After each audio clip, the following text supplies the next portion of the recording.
Alors, vous l'avez aimé au cinéma, notamment dans Fantôme avec chauffeur, aux côtés de Gérard Jugnot, ou dans 9 mois avec Catherine Jacob, ou bien encore dans les pièces de Laurent Baffy. Là, vous allez être étonné, surpris par la prestation de notre invité. Bonjour Daniel. Bonjour. Puisque vous campez Albert Einstein sur la scène du théâtre Montparnasse à Paris, face à Jean-Pierre Laury, qui lui est Charlie Chaplin, lorsqu'on vous a proposé ce rôle, en vous disant, voilà, tu vas incarner le plus grand savant du monde, c'était quoi votre première réaction ?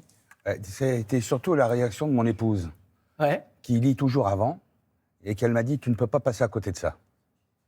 J'ai dit « bon d'accord, je ne veux pas avoir de problème ». Mais transformation physique, combien de temps pour se mettre dans Une demi-heure.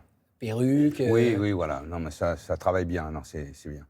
Alors, on va montrer dans quelques instants, Daniel, des extraits de la pièce qui racontent donc l'amitié et le respect qui unissaient Einstein à Charlie Chaplin. Mais avant, j'aimerais vous montrer un reportage que les actualités françaises de l'époque donc diffusent en 1955 à l'occasion du décès d'Albert Einstein, parce qu'en 40 secondes, on a tout résumé sa vie. Regardez.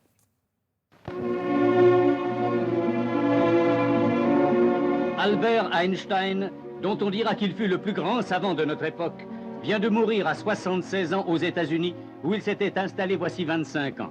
C'était un homme déjà universellement célèbre qui y était arrivé en 1930, abandonnant Berlin, d'où la menace du nazisme naissant l'éloignait avant de le bannir définitivement. À 26 ans, n'avait-il pas révolutionné le monde avec sa théorie de la relativité? Einstein est mort, il demeurera dans les mémoires comme l'égal des plus grands esprits. On va planter le décor, Daniel. Nous sommes en 1938, aux États-Unis. Einstein a fui l'Allemagne nazie. Il est donc à Princeton, dans le New Jersey. Et Charlie Chaplin vient lui rendre une visite parce qu'il vient lui demander comme un aval, comme un assentiment, puisqu'il compte monter le dictateur. Voilà. Et pourquoi il vient voir Einstein, en fait ? Parce qu'il voulait avoir son assentiment là-dessus, et c'était très important pour lui. Mais quand... Parce qu'on rappelle évidemment qu'Einstein avait fui l'Allemagne nazie. Oui, bien sûr. Il a vu l'arrivée au pouvoir d'Hitler en 1933. Oui, avant tout le monde, hein, bien sûr.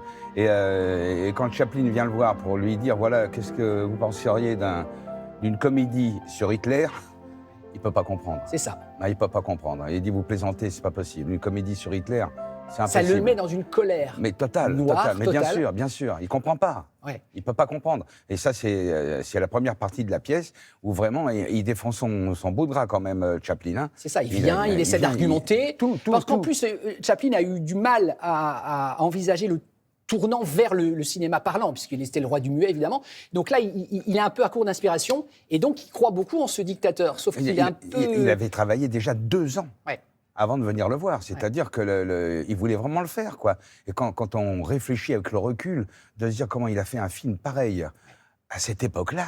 C'est vrai, c'était tellement audacieux. Pour se moquer d'Hitler, hein, c'était un truc de fou quand même. Direction le théâtre Montparnasse. Regardez des extraits de cette pièce, Albert et Charlie. Fremden! Unverraten! Apprendre par cœur! Obéir!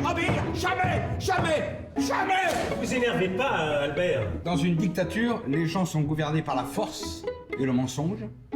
Dans une démocratie, uniquement par le mensonge. Quand Charlot monte sur cette locomotive... Ah, non, Albert, c'est pas Charlot, c'est Buster Keaton. Ah oui, mais... quand il s'accroche à cette grande horloge... Ça, c'est Aaron Lloyd. Et je suis pas non plus le maigre tout pâle qu'on voit toujours avec le gros. Ça, c'est Laurel et Hardy. Alors, tout ce qui se dit est vrai, on est d'accord, Daniel. Mais oui, tout ça, sûr. c'est vrai, ce vrai échange entre bien Chaplin sûr, et Einstein. C'est fou parce qu'il confond tout. Il est dans ses calculs, Einstein. Il voit même pas les films de Chaplin, quoi. C'est après. C'est vrai que c'est touchant, ces passages-là, parce qu'en fait, votre personnage, par moment, donc Einstein, il s'en va, enfin, il déconnecte, Chaplin lui parle, il n'écoute plus, il prend son carnet, il était vraiment dans un autre monde. On dit qu'il ouvre son laboratoire. Ouais. Il ouvre le labo. Voilà, on est en train de parler avec lui, d'un seul coup, il sort un carnet, et c'est fini. Voilà, je voudrais citer Elisa Benizio, qui est ma gouvernante, qui est magnifique. On peut dire, Elisa Benizio, c'est la fille de Shirley et Dino. Voilà, exactement. Qui est une comédienne talentueuse qui joue la secrétaire, qui couvre, qui surcouvre, qui surprotège Einstein. Oui, comme deux gamins. On peut se dire ça, hein. Ouais. Elle les surveille comme deux gamins, quoi. Dès qu'elle ne veut pas que Einstein s'énerve. il a le cœur fragile. Et elle veille à ça. Elle a le marteau à la main, d'ailleurs, et elle tape. Dès qu'il commence à hurler, elle tape avec son marteau. Et donc, quand elle voit débarquer Chaplin qui vient parler du dictateur et donc faire parler Einstein sur Hitler, alors là... D'ailleurs, elle lui dit, il ne faut pas énerver le professeur. Oui, c'est ça, surtout pas énerver le professeur. Vous avez, alors, au moins un point commun, Daniel, avec Albert Einstein, problème de langage dans l'enfance. Est-ce que vous avez eu ce problème tous les deux? Ah non, lui, c'est à la naissance. Moi, c'est un accident, c'est rien. Moi, je voulais montrer à mes copains comment faisait Tarzan pour passer d'une liane à l'autre, et j'ai raté la liane. Vous aviez quel âge? J'avais 15 ans. Ouais. Voilà. Adolescent, vous étiez casse-cou, vous étiez... Oui, j'étais turbulent. On peut dire ça. La créativité, c'est l'intelligence qui s'amuse. Ça, c'est beau, ce que disait Einstein. Ouais. Et vous partagez cette Oui, citation? mais totalement. Puis quand on se penche un petit peu sur ce qu'il disait, quand il disait il faut s'éloigner des gens négatifs, car ils ont un problème pour chaque solution. Et c'est vrai, quand on pense à ça. C'est vrai. La pièce, elle prend différentes dates. On est en 38, ensuite on est après la guerre. Ils se sont vus comme ça à intervalles dans la deuxième réguliers. partie, c'est la bombe atomique. Là c'est Chaplin qui va lui reprocher. En lui disant, oui, il lui dit, mais qu'est-ce que tu as fait? Regarde ce que les hommes ont fait de ton invention. Exactement, parce que, comme dit Einstein, sa théorie n'est qu'un des maillons de la chaîne. Et c'est vrai que quand la fabrication a été lancée, on ne l'a pas averti du tout. Il était devant le fait accompli. Et Chaplin ne comprend pas qu'il ait pu participer et écrire cette lettre. Ouais.